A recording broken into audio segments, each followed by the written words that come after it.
പക്ഷേ നമ്മൾ പലനാൾ പറഞ്ഞു ശബരിമല അന്വേഷണം തമ്പിച്ചു നിൽക്കുന്നു, പാമ്പും കോണിയും കഴിക്കുന്ന പോലെ നേരെ താഴോട്ട് പോരുന്നു എന്നൊക്കെ പറഞ്ഞു. പക്ഷേ കോടതി ഇതുവരെയും ഈ SITയുടെ പ്രവർത്തികളെ, അവരുടെ നടപടികളെ എല്ലാം എൻഡോഴ്സ് ചെയ്തുകൊണ്ടിരിക്കുകയായിരുന്നു. ഇതുവരെ വിമർശനാത്മകമായിട്ട് ഒന്നും പറഞ്ഞിട്ടില്ല. പക്ഷേ ഇപ്പോൾ ആദ്യമായിട്ട് അതിശക്തവും അതിരൂക്ഷവുമായ ഭാഷയിൽ അവരെ വിമർശിച്ചിരിക്കുന്നു. പറഞ്ഞിരുന്ന ഒരു വാക്ക് വളരെ ശ്രദ്ധേയമാണ്: രക്ഷകരായിരിക്കേണ്ടവർ ആരാച്ചാർമാരായി മാറിയിരിക്കുന്നു. വലിയ അർത്ഥമാനങ്ങളുള്ളൊരു പറച്ചില്ല. കോടതി ആലോചിക്കാമെന്നും പറയത്തില്ല. രക്ഷകരായിരിക്കുന്നവർ ആരാച്ചാർമാർ ആയിട്ട് മാറിയിരിക്കുമ്പോൾ നിങ്ങളെന്താ മര്യാദയ്ക്കുള്ള അറസ്റ്റുകൾ നടത്താത്തത്? അവർ ചോദിച്ചിരിക്കുന്നത് 2019 ശബരിമല ദേവസ്വം ബോർഡിൽ അംഗങ്ങളായിരുന്ന KP ശങ്കരദാസിൻ്റെയും വിജയകുമാറിൻ്റെയും അറസ്റ്റ് നടത്താത്തത് എന്താണ്? അറസ്റ്റ് എന്നാണ് ചോദിച്ചിരിക്കുന്നത്, കസ്റ്റഡിയല്ല, ചോദ്യം ചെയ്യലല്ല, അറസ്റ്റ് എന്ന് പറഞ്ഞാൽ അവർക്കെല്ലാം ഇതിൽ ഉത്തരവാദിത്തമുണ്ട്. ആരാച്ചാർമാരായി രക്ഷകർ തീർന്ന കാര്യത്തിൽ ആ ഉത്തരവാദികളാണ് എന്ന് പറഞ്ഞാൽ അവരെ ആരാച്ചാർമാരെന്ന് തന്നെ വിശേഷിപ്പിച്ചിരിക്കുക. പച്ചയായിട്ട് പറഞ്ഞാൽ പോലീസ് കണക്ഷൻസ് ഉള്ളതുകൊണ്ടാണോ KP ശങ്കരദാസ് എന്ന് പറഞ്ഞ ATUCൻ്റെ നേതാവിനെ, CPIയുടെ നേതാവിനെ നിങ്ങൾ അറസ്റ്റ് ചെയ്യാത്തതെന്ന് തന്നെ കോടതി ജസ്റ്റിസ് A ബദറുദ്ദീൻ്റെ അധ്യക്ഷതയിലുള്ള ബെഞ്ച് ചോദിച്ചിരിക്കുക, ശക്തമായിട്ടുള്ള താക്കീത് നൽകിയിരിക്കുക. പക്ഷേ ഈ നിമിഷം വരെ അവരെ ചോദ്യം ചെയ്യുകയോ നടപടികളിലേക്കോ അടക്കുകയോ ചെയ്തിട്ടില്ല SIT. അപ്പോൾ ഇതിൻ്റെ കോടതി ഭാഷയുടെ അതിൻ്റെ ഒരു ഗൗരവം എന്താണ്? അല്ല, ഇത് പത്മകുമാറിലെ ആദ്യം ചോദിച്ചത് അല്ലേ? അതെ അതെ. പത്മകുമാർ എന്താണ് അവരെ അറസ്റ്റ് ചെയ്യാത്തത് എന്ന് ചോദിച്ചു. അതെ.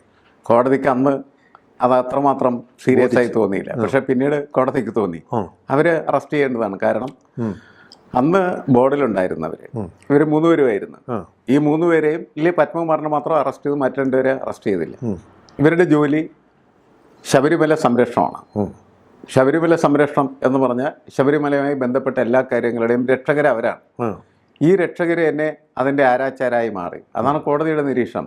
എന്നിട്ട് നിങ്ങൾ എന്തുകൊണ്ട് ആരാച്ചാരന്മാരെ അറസ്റ്റ് ചെയ്യുന്നില്ല എന്നാണ് ചോദ്യം. അവരെ അടിയന്തരമായിട്ട് അറസ്റ്റ് ചെയ്യണം. പക്ഷെ ഇപ്പോഴും അറസ്റ്റ് നടന്നിട്ടില്ല. പക്ഷേ SITക്ക് നേരെ രൂക്ഷമായിട്ടുള്ള വിമർശനം വന്ന സമയത്ത് 2 അറസ്റ്റുകൾ രേഖപ്പെടുത്തി. ഒന്ന്, സ്വർണം ഇവിടെ നിന്ന് കൊണ്ടുപോയിട്ട് അത് വേർതിരിച്ചെടുത്ത് വിൽപ്പന നടത്തിയാൽ, അത് വാങ്ങിച്ചാൽ ഒരു സംഘം വിറ്റു, മറ്റൊരു സംഘം വാങ്ങിച്ചു. അങ്ങനെ വിറ്റവരെയും വാങ്ങിച്ചവരെയും എന്ത് ചെയ്തു? അറസ്റ്റ് ചെയ്തിട്ടുണ്ട്. നേരത്തെ അവരെ അറസ്റ്റ് ചെയ്യേണ്ടതല്ലേ ശരിക്കും പറഞ്ഞു? വാസ്തവത്തിൽ അതാ ആദ്യം തന്നെ. കാരണം ഞാൻ ചോദിക്കുന്നത്, നമ്മുടെ നാട്ടിലെ എൻ്റെ കുറെ വസ്തുക്കൾ സ്വർണ്ണമായിട്ട് എന്തെങ്കിലും ആയിട്ട് ആരെങ്കിലും മോഷ്ടിച്ചുകൊണ്ട് പോയി കഴിഞ്ഞാൽ ആ മോഷ്ടിച്ചവൻ അതുകൊണ്ട് എവിടെയെങ്കിലും വിറ്റ് കഴിഞ്ഞാൽ ഈ മോഷ്ടിച്ചവനെയും അതുപോലെ തന്നെ അത് വാങ്ങിയവനെയും കൈവച്ചിരിക്കുന്നവനെയും അല്ലേ പിടിക്കണമല്ലോ. അതാണല്ലോ നമ്മുടെ രീതി എന്ന് പറയുന്നത്. എന്താണ് ഈ ശബരിമല സ്വർണ്ണക്കൊള്ളയിൽ അത്തരത്തിലുള്ള നടപടികളിലേക്ക് ഈ SIT പോകാതിരുന്നതെന്നുള്ള ഗൗരവമായിട്ടുള്ള ചോദ്യമാണ് അവിടെ ഉയർത്തിയിരിക്കുന്നത്. ഇത്രയും നാളായിട്ട് പോകാതിരുന്നത് എന്താണെന്നുള്ളത് വളരെ വ്യക്തത. മാത്രമല്ല കോടതി പറയുന്നത് എന്താണ് അന്വേഷണത്തിന് സംഭവിച്ചത്, എന്താണ് മരവിച്ചോ, നിങ്ങൾ എന്ത് ചെയ്യണം അവിടെ എന്നല്ലേ കോടതി ചോദിച്ചത്. വളരെ കൃത്യമായിട്ട് അത് പോയിക്കൊണ്ടിരിക്കുകയായിരുന്നു. അത് പോയിക്കൊണ്ടിരിക്കുകയും ആളുകൾ, പൊതുവെ സമൂഹം വിചാരിച്ചു ഇതിൽ ഉന്നതരാരായാലും അവർ അറസ്റ്റ് ചെയ്യപ്പെടുമെന്നും അവർ ജയിലിലടക്കപ്പെടുമെന്നും. കാരണം അയ്യപ്പനോട് കളിക്കരുത് എന്നുള്ളതാണ് സാധാരണ ആളുകൾ പറയുന്ന കളിവാക്ക്. പക്ഷെ അതിൻ്റെ അകത്തൊരു എന്താണ്, ഒരു നിയമമുണ്ട്, ഒരു ധാർമ്മികതയുണ്ട്. കാരണം എന്താണ്, നമ്മളുടെ ഏറ്റവും വലിയ ഒരു ശക്തി, നമ്മുടെ സത്യത്തിൻ്റെ ഒരു പ്രതീകം ഒക്കെ ആയിരിക്കുന്ന അയ്യപ്പൻ. ആ അയ്യപ്പനോട് കളിച്ചവർക്ക് ഒരു കുഴപ്പമില്ലാതെയാണ് കാര്യങ്ങൾ മുന്നോട്ട് കൊണ്ടുപോകാൻ പറ്റുന്നതെങ്കിൽ പിന്നെ ആളുകൾ എങ്ങനെ അയ്യപ്പനിൽ വിശ്വസിക്കും? അതുകൊണ്ട് അയ്യപ്പനുള്ള കടുത്ത വിശ്വാസം കൊണ്ട് തന്നെയാണ് ഈ ചോദ്യം. അയ്യപ്പനോട് കളിച്ചാൽ നിന്നെയൊക്കെ എന്ത് ചെയ്യും? കളി പഠിപ്പിക്കും. അങ്ങനെ പഠിപ്പിച്ചുകൊണ്ടിരിക്കുന്നതിനിടക്കാണ് പെട്ടെന്ന് എന്ത് ചെയ്ത് അത് ഒരു ഫുൾ സ്റ്റോപ്പ് പോലെ നിന്നുപോയി. കോടതി ചോദിച്ചാൽ എന്തെഴുതി അല്ലേ, എന്താ ഈ പരിപാടി, എന്താണ് ബാക്കിയുള്ള ആൾക്കാരൊന്നും പിടിക്കാനല്ലോ, വേഗം പിടിച്ചാത്തിടാൻ പറഞ്ഞ് വിട്ടിരിക്കുകയായിട്ടിങ്ങളെ. ഇപ്പൊ നാള് കുറയായി, നാളിന്റെ കാലാവധി കഴിഞ്ഞാൽ എക്സ്റ്റെൻഡ് ചെയ്ത് കൊടുത്തിരിക്കുക. ഇപ്പൊ അത് വളരെ പ്രധാനപ്പെട്ട കാര്യമാണ്. അതുപോലെ തന്നെ മാഷിനോട് എനിക്ക് പ്രത്യേകമായിട്ട്, മാഷിന് മാത്രം ഉത്തരം പറയാൻ ഒരുപക്ഷെ പറ്റുന്ന ഒരു കാര്യം കൂടെ ഉണ്ട്. പത്മകുമാറിനെ പോലെ ഒരു മുൻ MLA, അതുപോലെ തന്നെ പത്തനംതിട്ട ജില്ലാ കമ്മിറ്റി അംഗമായിട്ട് ഇപ്പോഴും തുടരുന്ന ഒരാളെ ഇങ്ങനൊരു കേസിൽ ഇത്രയും നാൾ ജാമ്യം കൊടുക്കാതെ അവിടെ ഇട്ടിരിക്കുമ്പോൾ തീർച്ചയായിട്ടും, റിമാൻഡിലിട്ടിരിക്കുമ്പോൾ തീർച്ചയായിട്ടും പാർട്ടി നടപടി സ്വീകരിക്കേണ്ടതല്ലേ?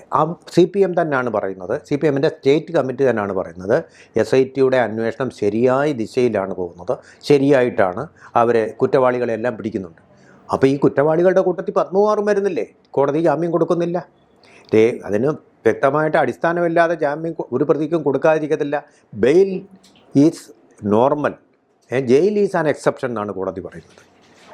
അതാണ് സിസ്റ്റം. ജാമ്യം കൊടുക്കേണ്ടതാണ്, പക്ഷേ കുറ്റം ചെയ്തതുകൊണ്ടാണ്. അത് കോടതി വ്യക്തമാക്കിയാണെന്ന്. എന്നിട്ടും നടപടി എടുക്കാൻ ഇരിക്കുന്നത് ഒരു കമ്മ്യൂണിസ്റ്റ് പാർട്ടിയെ സംബന്ധിച്ചിടത്തോളം അസ്വാഭാവികമല്ലേ? അതെല്ലാവരും അങ്ങനെ തന്നെയല്ലേ ചോദിക്കുന്നത്. കമ്മ്യൂണിസ്റ്റ് പാർട്ടിക്ക് പുറത്തുള്ളവരും അകത്തുള്ളവരൊക്കെ ചോദിക്കുന്ന ഒരു ചോദ്യമാണ്, എന്തേ പത്മകുമാറിനെ പാർട്ടിയിൽ നിന്ന് നീക്കാത്തത്. അതെ. കാരണം അദ്ദേഹത്തിനെ പാർട്ടിയിൽ നിന്ന് അന്ന് തന്നെ പുറത്താക്കേണ്ടതാണ്. വേറെ എത്രയോ വിഷയങ്ങളിൽ ഇതിനേക്കാൾ വളരെ വേഗത്തിൽ പലരെയും പുറത്താക്കിയിട്ടില്ലേ? കളവ് നടത്തിയിട്ടല്ല, പാർട്ടിയിൽ വ്യക്തമായിട്ടുള്ള അഭിപ്രായ പ്രകടനം നടത്തി പാർട്ടിയുടെ നേതൃത്വത്തെ ചോദ്യം ചെയ്ത് പല ആളുകളെയും വലിയ കാര്യമൊന്നുമില്ലാതെ പുറത്താക്കിയിട്ടുണ്ട്.